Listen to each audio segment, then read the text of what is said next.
Hola,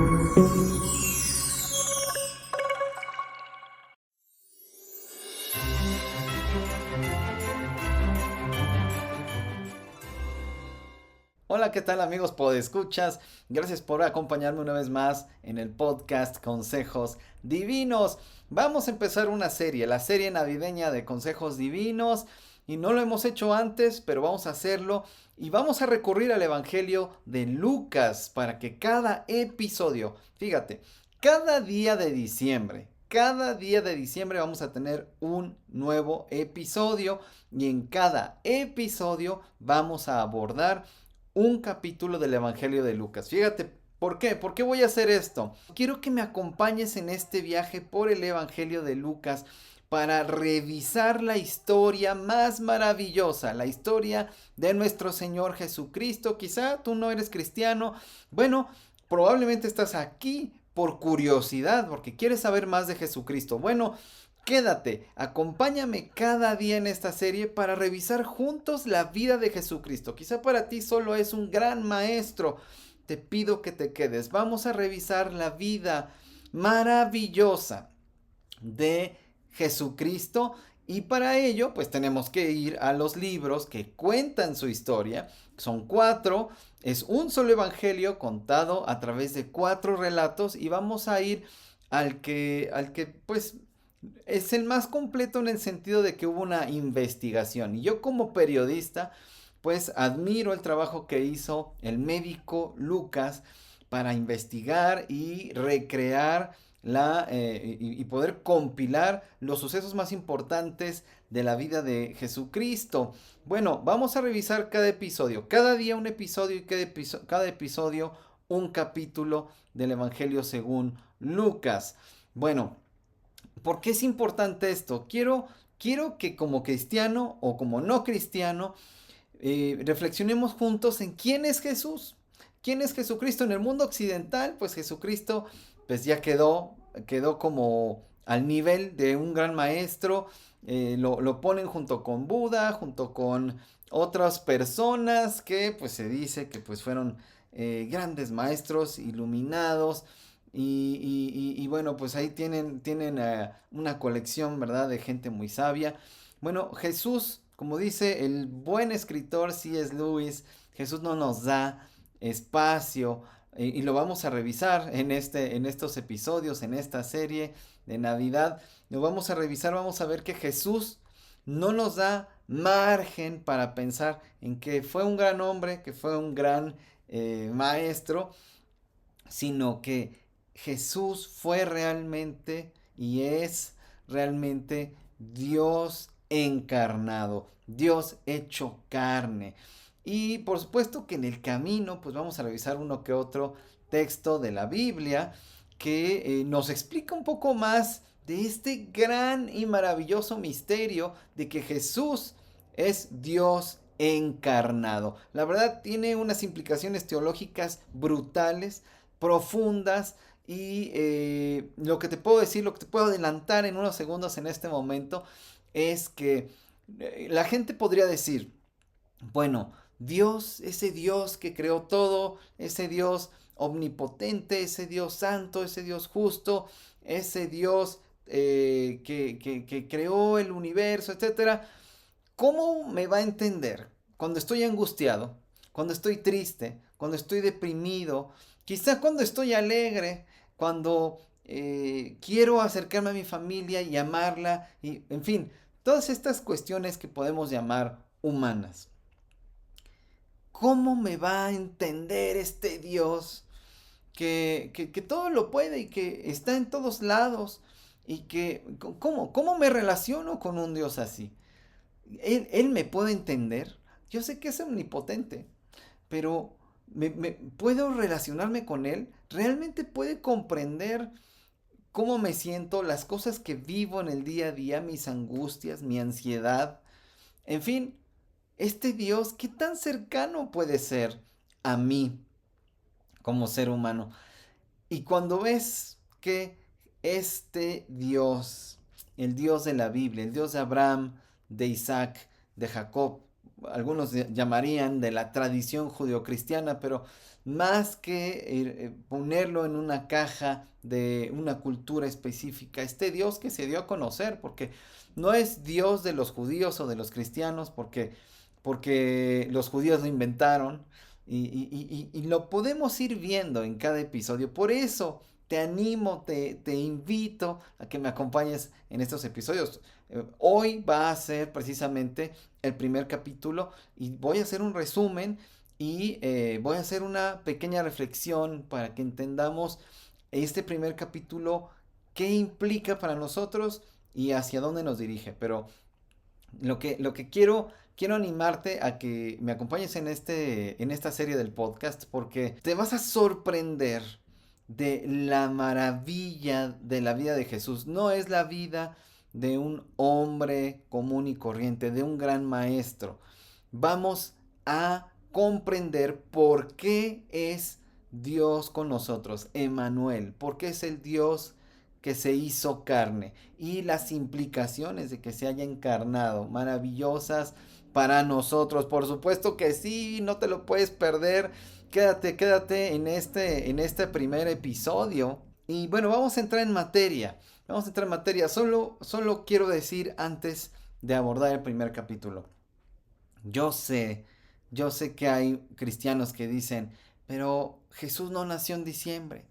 ¿Por qué se empeñan en celebrar una fiesta pagana? ¿Por qué como cristianos y ustedes son tibios y ustedes la...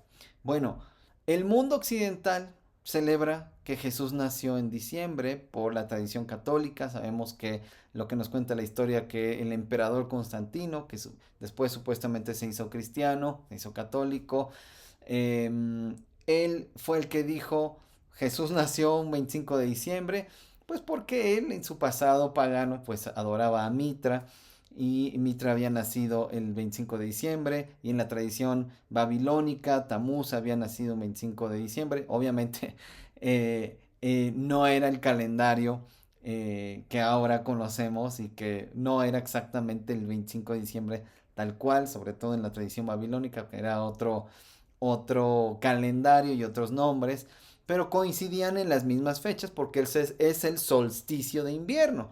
Eso es lo que tiene el 25 de diciembre, que es el solsticio de invierno, según el calendario solar. Entonces, por eso se sabe que se conmemoraba o se celebraba el nacimiento de estos dioses paganos, Mitra y Tamuz, de acuerdo con las tradiciones babilónica y romana.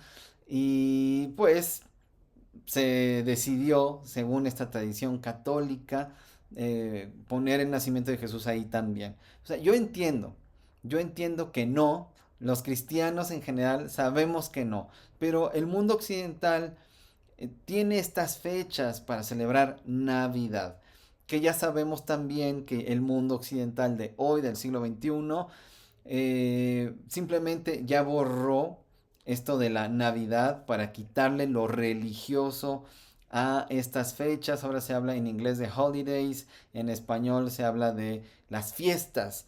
Felices fiestas, fiestas de qué se celebra, son vacaciones, son en días libres, pero ¿por qué? Pues porque lo que se celebraba era el nacimiento de Jesucristo y bueno, ahora pues ya es una mera tradición religiosa, ya no es cultural, ya lo único que quedó, la traza de lo que quedó fue esto de las fiestas y de los holidays. Bueno,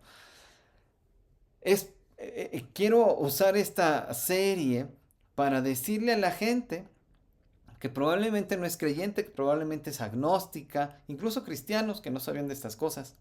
Quiero decirles y que por qué es importante recordar que Jesús nació.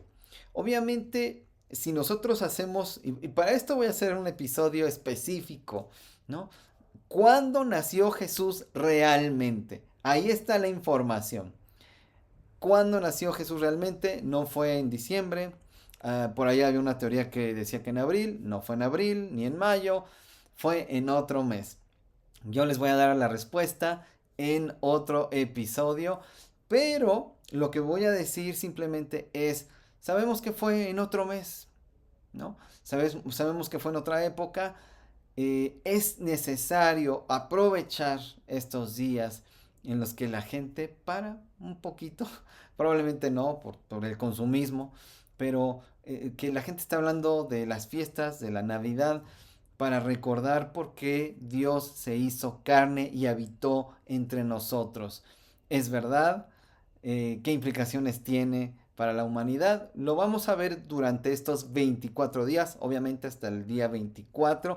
Curiosamente, el último capítulo de Juan es el número 24 y ahí vamos a llegar para celebrar la Navidad el 25, pero pues el 24 sabemos que es Nochebuena. Así que acompáñame a esta breve reflexión del primer capítulo, el primer episodio de la serie navideña, el primer capítulo de Lucas, que nos dice sobre Jesús. Bueno, lo primero que debo decirte es que el Evangelio de Jesucristo no es una colección de mitos o una versión de una leyenda. Es una colección de relatos de testigos presenciales de la vida, hechos y enseñanzas de Jesús. Lucas en particular los investigó personalmente. Una marca que distingue el tiempo del nacimiento de Jesús es la intervención de Dios en el nacimiento de Juan, llamado el Bautista, y el de Jesús, obviamente. En el caso del primero, un par de ancianos estériles. En el del segundo, una mujer virgen. Si bien se considera ello como parte del mito, más bien es evidencia de la intervención de Dios en la historia. Te lo voy a poner así. Si Dios quisiera encarnarse e intervenir en la historia humana y habitar entre nosotros para, de alguna manera diferente de como lo ha hecho en el pasado, que Dios quiere darnos un mensaje especial, quiere reconciliarnos con Él. Si Dios va a hacer esto, tiene que hacerlo de una manera especial. No puede simplemente nacer un bebé más producto de, pues, concebido por la intervención de un hombre y una mujer. Entonces, Dios lo hace de una manera diferente. Y Juan el Bautista, que es la persona que prepara la llegada de Jesús, que nació solamente unos meses antes de Jesús, y que además era su primo, el nacimiento de Juan está marcado por esta parte extraordinaria de que dos ancianos estériles se embarazan y nace Juan el Bautista. Y en el caso de Jesús, pues tiene que haber una señal maravillosa para que la gente pueda entender que este bebé era alguien especial, alguien que era enviado por Dios, y era Dios mismo encarnado. Bueno, tenía que ser una virgen, ¿no? Aunque algunos digan, ah, sí, claro, es una cuestión religiosa y por eso los mitos. Bueno, pues eso se trata la falsificación de las religiones, de que ya no puedas distinguir entre la religión verdadera y todo lo demás. Pero bueno, ya sé que estás pensando cuando digo religión verdadera. Voy a concluir. Algunos de los protagonistas que atestiguaron el nacimiento de Jesús reconocieron que se trataba de aquel de quien se había hablado. Fíjate, alrededor de 1000 años antes de su nacimiento se había hablado del nacimiento de Jesús, de la muerte de Jesús, de cómo iban a torturar a Jesús, de que Jesús iba a resucitar. 1000 años antes, durante esos 1000 años antes de su nacimiento, se estuvo dando detalles de Jesucristo. Y bueno, acerca de esos detalles específicos del nacimiento, vida, muerte y resurrección de Jesús, pues están obviamente en varios libros de la Biblia. Uno de ellos, uno de estos detalles, es que nacería de una mujer sin que hubiera tenido intimidad sexual con su esposo, ¿sí? Entonces, no es que, ay, se les ocurrió inventar el mito del nacimiento virginal, pues para convencer al mundo romano de hacerse cristiano y vestir de mitología todo esto. No, ya estaba documentado en los documentos antiguos de la tradición judía, ya habían documentado en los 1000 años anteriores, que el Mesías nacería de una mujer virgen. Nacería de una mujer, o más bien sería concebido eh, por una mujer virgen, ¿no? Obviamente cuando nace, pues la mujer deja de ser virgen porque atraviesa la matriz y nace, ¿verdad? Ahora, fíjate nada más.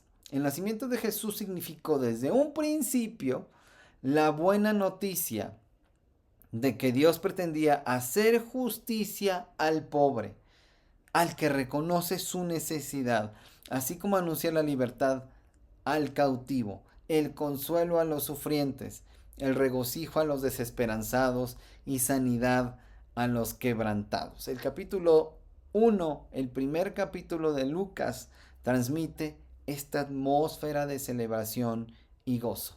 Es muy interesante lo que nos está diciendo este primer capítulo de Lucas, porque es el componente sobrenatural es muy grande, es muy importante. Y aquí Dios está dándose a conocer a través de estos anuncios. Primero se le anuncia a Zacarías, un sacerdote, un levita, que está ministrando en el templo en Jerusalén. Está ministrando, le tocaba había 8 clases, 8 órdenes, vamos a decir, de sacerdotes para que se fueran turnando en el servicio en el templo, porque obviamente pues iban siendo cada vez más y más. Y Zacarías era de la clase de Abías y esta clase ya era su turno de ministrar en el templo. Toca a Zacarías entrar y ahí es donde tiene el encuentro con el ángel Gabriel que le anuncia que él y su esposa quedarían embarazados. Aquí es donde nacería Juan, llamado el Bautista. El ministerio de Juan fue llamar al pueblo antes de que Jesucristo iniciara su ministerio público y empezara a dar el mensaje del Padre al pueblo judío. Juan, todos los años anteriores, estuvo llamando al pueblo judío a reconciliarse con Dios, a apartarse de sus malos caminos, a dejar de practicar injusticias, a dejar de practicar el mal para que se reconciliaran con su Dios. Fíjate este mensaje, dejar de practicar injusticias y dejar de practicar el mal. O sea, es la esencia del Evangelio, de las buenas noticias de que Dios llama a la humanidad a reconciliarse con Él. Y por supuesto que tenían que comenzar desde Israel, desde el pueblo al que Dios ya se había dado a conocer personalmente, no porque este pueblo fuera especial, lo dice la misma Biblia, lo dice la misma Biblia hebrea, no porque este pueblo fuera especial, no porque fueran muy buenos o porque buscaran a Dios, no, sino porque Dios quiso darse a conocer al mundo a través de un pueblo y fue a través de este pueblo específicamente porque Dios se había dado a conocer a un hombre que se llamaba Abraham y este hombre fue pues el padre de esta nación hebrea. Y pues Abraham era un hombre común y corriente, no era un hombre particularmente religioso, aunque vivía en una cultura pagana, una cultura caldea. Bueno, en este primer capítulo vemos que Dios le da este mensaje a Zacarías de que sería papá y a este bebé al que le pondrían Juan, un nombre muy común para la cultura judía y obviamente por extensión en Occidente. Este hombre, había una profecía acerca de él y que este hombre allanaría el camino para el propio Jesucristo. Bueno, este anuncio sobrenatural, un ángel diciéndole a Zacarías, y después relata el anuncio del ángel, también el ángel Gabriel, pero directamente a María, la que es conocida como la Virgen que se llamaba María. Y este ángel le dijo, la saludó diciéndole, tú que has recibido el favor de Dios. Claro, La verdad es que era una mujer temerosa de Dios, una mujer virtuosa, la que recibe este privilegio. Le dice: no tengas miedo, María, Dios te ha concedido su favor, le dijo el ángel, quedarás embarazada, darás a luz un hijo y le pondrás por nombre Jesús. Él será un gran hombre y lo llamarán Hijo del Altísimo. Dios el Señor le dará su trono, el trono de su padre David, y reinará sobre el pueblo de Jacob para siempre. Su reinado no tendrá fin. Es una afirmación maravillosa, pues entendiendo que el ser humano pues vive pocos años y que el reinado de un rey humano pues sería de unos pocos años. Obviamente este ángel está hablando de que Jesús es más que un ser humano, es un rey para la humanidad. ¿Y por qué un rey? Porque esta cuestión que suena a política, que suena a gobierno, porque está diciendo que Dios quiere para la humanidad justicia, que Dios quiere para la humanidad el bien. Y esa es la esencia de un gobernante, ¿no es cierto? El que busque el bien para un pueblo, el que procure la justicia para una nación, procure políticas públicas, este gobernante a través de su gobierno, políticas públicas que beneficien a una población, a una nación. Y por eso a Jesús se le identifica como rey. Dios es también un gobernante que busca el bien y la justicia para sus criaturas. Esto es muy interesante. Vamos a ver más sobre eso cada día. Y le dice: el Espíritu Santo vendrá sobre ti y el poder del Altísimo te cubrirá con su sombra. Así que el santo niño que va a nacer lo llamarán Hijo de Dios. ¡Qué maravilla! ¡Qué maravilla! Porque esto tiene que ver con esta parte sobrenatural de que Dios pone de sí mismo, porque Dios finalmente es el creador del genoma, del creador del ADN, de la doble hélice, de toda esta codificación de información en la célula. Dios es el creador de todo esto y Dios completa el cromosoma faltante, porque no hay un espermatozoide que fecunde al óvulo, pero Dios lo hace fecundar. Y entonces, claro que este ser humano es 100% ser humano porque nace de una mujer, pero al mismo tiempo es 100% Dios. ¿Quieres saber más sobre esto? Acompáñame en los siguientes episodios. Gracias por acompañarme hasta aquí. Que Dios sea contigo y hasta pronto. Divina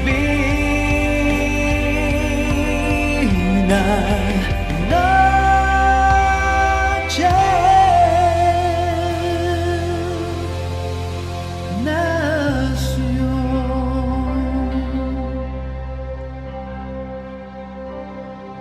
Cristo el Señor.